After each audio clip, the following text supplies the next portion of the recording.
मधुबन के बाबा, मधुबन के बाबा मुरली वाले, आपका क्या कहना, आपका क्या कहना। ओम शांति। आज 22 जनवरी 2022 के साकार मधुर महावाक्य है। आज मीठे मीठे बाप दादा बोले, मीठे बच्चे, किसी भी प्रकार की हवज यानी कि लालच तुम बच्चों को नहीं रखनी है। किसी से भी कुछ मांगना नहीं है, क्योंकि तुम दाता के बच्चे देने वाले हो। बाबा कहते, मीठे बच्चे, किसी भी प्रकार की लालच तुम बच्चों को नहीं रखनी है। किसी से भी कुछ मांगना नहीं है, क्योंकि तुम दाता के बच्चे देने वाले हो। और बाबा ने आज हमसे प्रश्न पूछा है कि तुम गॉडली स्टूडेंट हो, तुम्हारा लक्ष्य क्या है, क्या नहीं। और उत्तर में बाबा ने समझाया कि तुम्हारा लक्ष्य है बाप द्वारा जो नॉलेज मिल रही है उसे धारण करना, पास विद ऑनर बनना। बाकी यह चाहिए ऐसी इच्छाएं रखना तुम्हारा लक्ष्य नहीं। तुम किसी भी मनुष्य आत्मा से लेन देन करके हिसाब किताब नहीं बनाओ। बाप की याद में रह कर्मातीत बनने का पुरुषार्थ करो। और आज मुरली का गीत है, बचपन के दिन भुला न देना।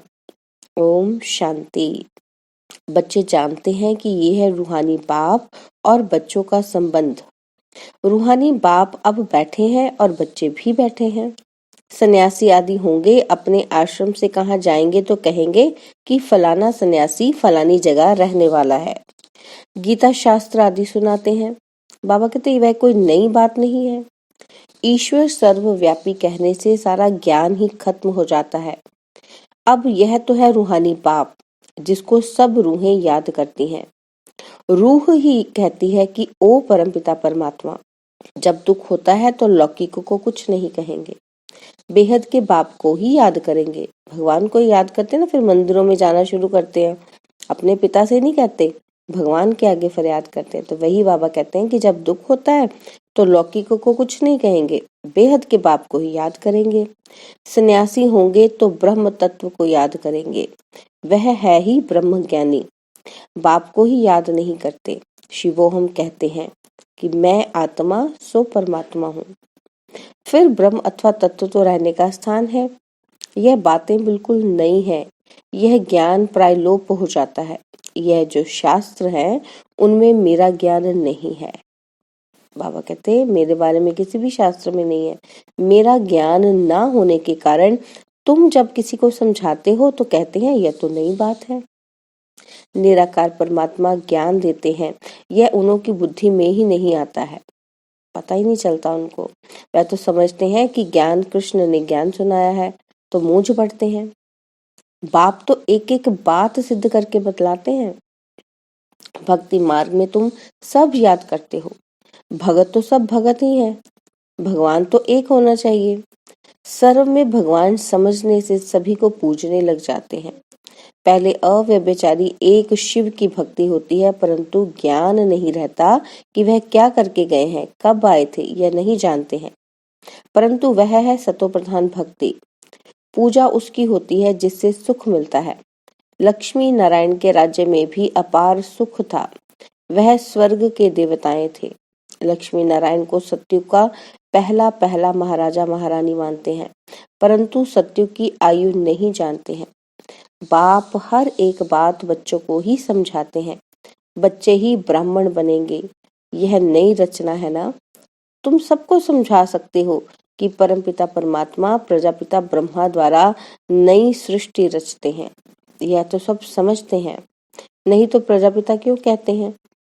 यह बातें तुम बच्चे ही जानते हो, दूसरा कोई नहीं जानते। बाबा कहते, उन्हों को यह नई नई बातें समझ में नहीं आती। जब सुनते सुनते पक्के हो जाते हैं तब समझते हैं कि हम कितना घोर अंधियारे में थे। ना भगवान को जानते थे, ना देवताओं को जानते थे। जो पास्ट होकर जाते हैं उन्हों की ही भक्ति की जाती है। बाबा कहते, फिर पूछो, परमपिता परमात्मा जिसकी तुम जयंती मनाते हो उसके साथ तुम्हारा क्या संबंध है, वह क्या करके गए हैं। बाबा कहते, कुछ भी बता नहीं सकेंगे। कृष्ण के लिए सिर्फ कहते हैं कि मक्खन चुराया, यह किया, ज्ञान दिया। बाबा कहते कितना घोटाला है। दाता तो एक ईश्वर ही है। कृष्ण के लिए तो दाता नहीं कहेंगे, वह तो मूंझे हुए हैं। ये सब ड्रामा में नूंद है। बाबा कहते बाप कितना अच्छी रीति समझा। नटशल में थोड़ी बातें भी मनुष्य की बुद्धि में नहीं बैठती। अगर एक के 84 जन्मों का वृत्तांत बैठ निकाले तो पता नहीं कितना हो जाए। बाप कहते हैं इन सब बातों को छोड़ मामेकम याद करो। थोड़ा विस्तार से कभी समझाया जाता है तो मनुष्यों का संशय मिट जाए। बाकी बात तो थोड़ी है कि मुझे याद करो। जैसे मंत्र देते हैं ईश्वर को याद करो, परंतु वह ऐसे नहीं कहेंगे कि ईश्वर को याद करने से तुम्हारे विकर्म विनाश होंगे और ईश्वर के पास जाएंगे। बाबा कहते ये तो सिर्फ बाप ही समझाते हैं। तो गंगा स्नान से विकर्म विनाश नहीं होंगे। इस समय हर एक पर विकर्मों का बोझा बहुत भारी है। सुकर्म थोड़े होते हैं, बाकी विकर्म तो जन्म जन्मांतर के बहुत हैं। कितना ज्ञान और योग में रहते हैं तो भी इतने विकर्म हैं जो छूटते ही नहीं है। जब कर्मातीत बन जाएंगे फिर तो तुमको नया जन्म नई दुनिया में मिलेगा। अगर कुछ विकर्म रहे हुए होंगे तो पुरानी दुनिया में ही दूसरा जन्म लेना पड़ेगा। ज्ञान तो बच्चों को बहुत अच्छा मिल रहा है। बाप कहते हैं और कुछ नहीं समझते हो तो बाप को याद करो, इससे भी सेकंड में स्वर्ग की बादशाही मिल जाएगी। एक कहानी भी है खुदा दोस्त की। एक रोज के लिए बादशाही देते थे। बाबा कहते अब तुम जानते हो बाबा ही तुमेव माताज पिता बंधु हो गया तो खुदा दोस्त हुआ ना। अल्लाह अव्वल दीन खुदा दोस्त, ये सब बातें इस समय की है। बाबा तुम्हें एक सेकंड में स्वर्ग की बादशाही देते हैं। बच्चियां जब ध्यान में जाती थी तो वहाँ प्रिंस प्रिंसेस बन जाती थी। वहाँ के सब समाचार आकर सुनाती थी। बाबा कहते अब तुम बाप को अब जानते हो। सब कहते हैं हेवनली गॉड फादर। जरूर नई दुनिया स्वर्ग ही रचेंगे। भारत ही गोल्डन एज था। उस समय और कोई धर्म नहीं था। क्रिश्चियन भी कहते हैं क्राइस्ट से 3000 वर्ष पहले भारत स्वर्ग था, जहाँ लक्ष्मी नारायण राज्य करते थे। इसलिए पूछते हैं इनको ये वर्षा कहाँ से मिला। भारतवासियों का इनसे क्या संबंध है। स्वर्ग के मालिक पहले यह थे, अब तो नरक है, ये कहाँ गए। जन्म मरण को तो मानते हैं ना। आत्मा जन्म मरण में आती है तब तो 84 जन्म लेंगे, नहीं तो कैसे लेंगे। बाबा कहते दुनिया में अनेक मत हैं, कोई पुनर्जन्म को मानते हैं, कोई नहीं मानते हैं। तो बाबा कहते पूछना चाहिए कि परमपिता परमात्मा शिव से तुम्हारा क्या संबंध है। यह ब्रह्मा विष्णु शंकर कौन है, कहाँ के रहने वाले हैं। तुम कहेंगे सूक्ष्म वतन के, और तो कोई बता ना सके। बाबा कहते तुम्हारे लिए तो कितना सहज है। माताओं को तो कोई नौकरी आदि का फुरना नहीं है, घर में रहने वाली है, कोई धंधे दौरी का हंगामा नहीं है। बाबा कहते बाप से वर्षा लेना है आपको। पुरुषों को तो फुरना है, तुमको तो बाबा कहते हैं कि तुम अपना मर्तबा लो, विश्व के मालिक बनो। साहूकारों को तो कितनी चिंता रहती है।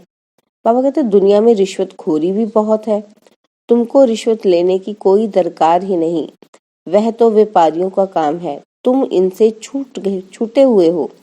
फिर भी माया ऐसी है जो चोटी से पकड़ लेती है, इसलिए फिर कुछ न कुछ हवज लोभ लालच रहती है, तो जिज्ञासुओं से मांगते रहते हैं।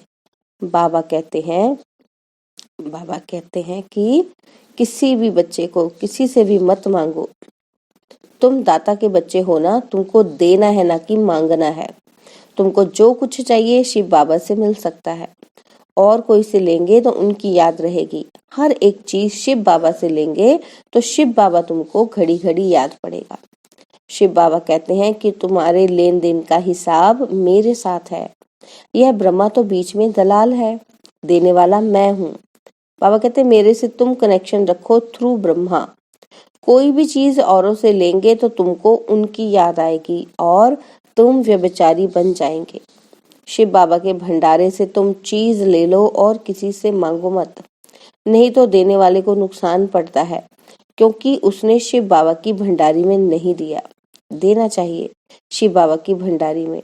मनुष्य से लेन देन का कनेक्शन तो बहुत समय रखा, अब तुम्हारा कनेक्शन डायरेक्ट शिव बाबा से है। लेकिन बाबा जानते हैं कि बच्चों में लोभ का भूत है। कई बच्चे कहते हैं कि हमने शिव बाबा को देखा नहीं है। बाबा कहते, अरे तुम अपने को देखते हो? तुमको अपनी आत्मा का साक्षात्कार हुआ है जो कहते हो कि हमको शिव बाबा का साक्षात्कार हो? बाबा कहते, तुम जानते हो कि हमारी आत्मा भ्रिकुटी के बीच में रहती है और शिव बाबा भी भ्रिकुटी के बीच में ही होगा। फिर बाबा कहते, तुम जानते हो कि आत्मा एक शरीर छोड़ दूसरा लेती है, किस समय आत्मा का साक्षात्कार हो भी सकता है। आत्मा स्टार है, साक्षात्कार भी दिव्य दृष्टि से ही होगा। अच्छा, कृष्ण की तुम भक्ति करो, साक्षात्कार हो सकता है, फिर फायदा क्या? बाबा कहते, हो भी गया साक्षात्कार तो उसका क्या फायदा? परमात्मा का भी साक्षात्कार हुआ तो फायदा क्या? बाबा कहते, फिर भी तुमको तो पढ़ना है ना। भक्ति मार्ग में एक साक्षात्कार होता है तो उनका कितना गायन करते हैं, परंतु मिलता कुछ भी नहीं है। शिव बाबा है ज्ञान का सागर, ब्रह्मा को तो ज्ञान का सागर नहीं कहेंगे ना। ब्रह्मा को भी उनसे ज्ञान मिलता है। आजकल शिवलिंग सबके आगे रख देते हैं, समझते कुछ भी नहीं। पूजा करते हैं परंतु कोई की भी बायोग्राफी बता न सके, इन ज्ञान रत्नों को समझ न सके। रत्न लेते लेते कईयों को माया बंदर बना देती है। कहते हैं हमको रत्न नहीं चाहिए। बाबा समझाते हैं फिर भी शिवालय में तो आएंगे, परंतु प्रजापद पर पुरुषार्थ कर ऊंच पद पाना चाहिए। बाप कहते हैं मैं वैकुंठ की बादशाही देने आया हूँ, तुम पुरुषार्थ कर आप समान बनाओ। पुजारियों से भी तुम पूछ सकते हो कि ये कौन है। कहते हैं ना, आए आग लेने और बबरोची यानी कि मालिक बन बैठे। कोई पुजारियों की भी बुद्धि में अच्छी रीति बैठ जाता है कि हम भी पुजारी थे, अब पूज्य बने हैं। यह लक्ष्मी नारायण पूज्य किस पुरुषार्थ से बने हैं, तुम समझा सकते हो। बाबा कहते हैं कि जहाँ मेरे भगत हैं उनको समझाओ। भगत होंगे शिव के मंदिर में, लक्ष्मी नारायण के मंदिर में, जगदम्बा के मंदिर में जाओ। बाबा कहते हैं पुजारियों को समझाओ, वह फिर औरों को समझाएं। पुजारी बैठ किसी को जगत अम्बा का ऑक्यूपेशन बताएं तो सब खुश हो जाएं। उनको कहना चाहिए कि तुम इन सब बातों को समझो। तुम किसको बैठ इन देवताओं की जीवन कहानी बताएंगे तो तुमको बहुत पैसे मिलेंगे। यह भी समझा वही सकता है जो देही अभिमानी है। देह अभिमानी को तो सारा दिन यह चाहिए ये लालच लगी रहती है। बाबा कहते स्टूडेंट को तो नॉलेज की हबच होनी चाहिए, उसकी लालच होनी चाहिए कि मैं तो पास विद ऑनर हो जाऊं। ये है पढ़ाई का लक्ष्य। बाबा कहते हैं ड्रामा के राज को भी समझना है।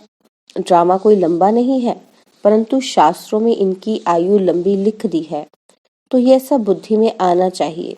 सर्विस तो बहुत है, कोई करके दिखाए। बाप से कोई कृपा थोड़ी मांगी जाती है। कहते हैं भगवान बच्चा दो तो कुल की वृद्धि होगी। बाबा कहते अरे बाप तो अपने कुल की वृद्धि कर रहे हैं, इस समय फिर देवता कुल की वृद्धि हो रही है, अभी ईश्वरीय कुल की वृद्धि होती है। तो बाबा कहते तुम भी ईश्वरीय संतान हो। तो बाप समझाते हैं ये सब इच्छाएं छोड़ एक बाप को याद करो। बंधन आदि हैं, यह सब कर्म का हिसाब है। बाबा को देखो कितना बंधन है, कितने बच्चों के ख्यालात रहते हैं, कितनी खिचपिट होती है, कितनी निंदा करते हैं। बाबा कहते हैं डिसर्विस करना सहज है, सर्विस करना बहुत मुश्किल है। एक खराब होता है तो 10-20 को खराब कर देते हैं, बाकी 5-8 निकलते बड़ी मेहनत से हैं। कोई सेंटेंस पर आते भी रहते हैं, फिर मुंह काला मुंह भी करते रहते हैं। बाबा कहते हैं ऐसे बंदर बुद्धि वायुमंडल को खराब करते हैं, ऐसों को तुम बिठाते क्यों हो? काला मुंह किया तो उसका असर बहुत समय चलता है, रजिस्टर से मालूम चल जाता है। 4-5 वर्ष आकर फिर आना बंद कर दिया। बाबा समझाते हैं ऐसा करने से तुम राजाई पद पा नहीं सकेंगे। इंद्रप्रस्थ की कहानी भी है, पत्थर बन गए।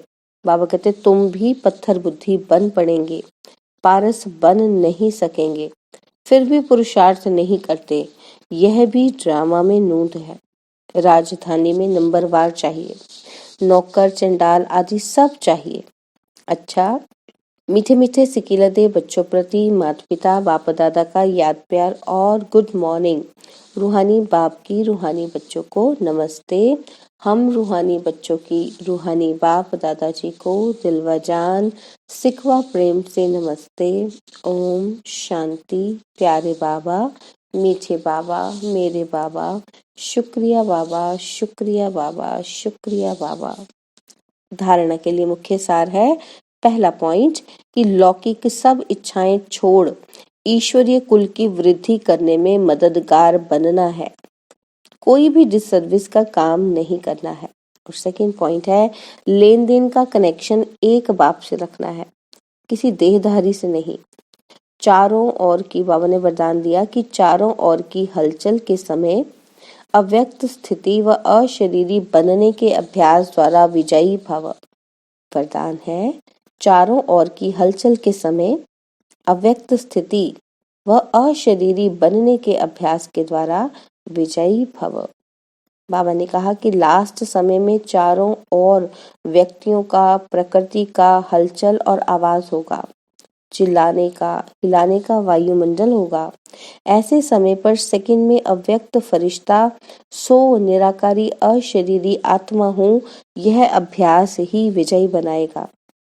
इसीलिए बहुत समय का अभ्यास हो कि मालिक बन जब चाहे मुख द्वारा साज बजाएं, चाहे तो कानों द्वारा सुने, अगर नहीं चाहे तो सेकंड में स्टॉप। यही अभ्यास सिमरनी अर्थात विजय माला में ले आएगा। और आज का स्लोगन है, पुरुषार्थ को तीव्र करना है तो अलबेलेपन के लूज स्क्रू को टाइट करो। स्लोगन, पुरुषार्थ को तीव्र करना है तो अलबेलेपन के लूज स्क्रू को टाइट करो। ओम शांति। और बाबा ने आज लवलीन स्थिति का अनुभव करने के लिए, अभ्यास के लिए बोला कि आदिकाल अमृत वेले अपने दिल में परमात्मा प्यार को संपूर्ण रूप से धारण कर लो। अगर दिल में परमात्मा प्यार, परमात्मा शक्तियां, परमात्मा ज्ञान फुल होगा तो कभी और किसी भी तरफ लगाव या स्नेह जा नहीं सकता। और अब यह एक बहुत अच्छी वीडियो भी जरूर देखें।